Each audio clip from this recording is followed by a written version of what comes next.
क्या आपने कभी किसी का इंतज़ार किया है? ऐसा इंतज़ार जो दिनों से महीनों और महीनों से सालों में बदल जाए। ऐसा इंतज़ार जो शायद कभी ख़त्म ही ना हो। हेलो एवरीवन, अस्सलाम वालेकुम।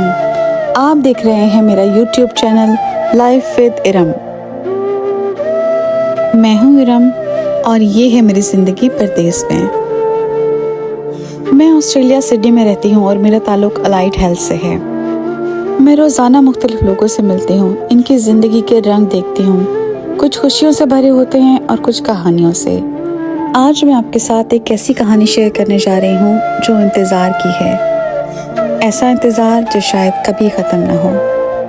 वो बिल्कुल खामोश रहते थे, न किसी से बात करते थे, न किसी की तरफ देखते थे और न ही ज़्यादा खाते पीते थे। हम सब ने बहुत कोशिश की, नर्सेज ने, डॉक्टर्स ने। इनकी आंखों में एक अजीब सी उम्मीद थी, जैसे वो किसी का इंतज़ार कर रहे हों। नर्स रोज़ आती, दवाई देती, चली जाती, डॉक्टर्स आते, चेकअप करके चले जाते।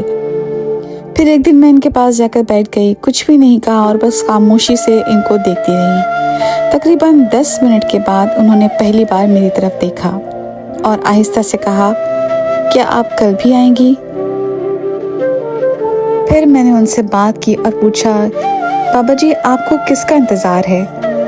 कभी आपकी नज़र इस दीवार पे लगी तस्वीर पर होती है और कभी आपकी नज़र बाहर की तरफ खुलने वाले दरवाजे पर होती है। मेरा सवाल सुन के उन्होंने गहरी सी सांस ली और थोड़ी देर खामोश रहने के बाद मुझे जवाब दिया, मेरे 5 बेटे हैं और एक ही बेटी है जो मेरी सबसे ज़्यादा प्यारी और लाडली है। मुझे उसका इंतज़ार है। फिर खुद ही एक गहरी सी सांस ली और कहने लगे कि मसरूफ़ होगी, आ जाएगी। मैंने महसूस किया कि बेटी के जिक्र के बाद वो बहुत ज़्यादा उदास लग रहे थे, आंखें भी उनकी नम हो गई थी। तो मैंने बात को इधर उधर करके उनका ध्यान बटाने की कोशिश की। वो दिन ख़त्म हो गया, मैं अपने घर आ गई। घर आने के बाद भी मैं बाबा जी के बारे में बहुत देर तक सोचती रही। उनकी वो गहरी उदास आंखें, शिद्दत गम से भरा लहजा मेरे जहन से नहीं निकल रहा था।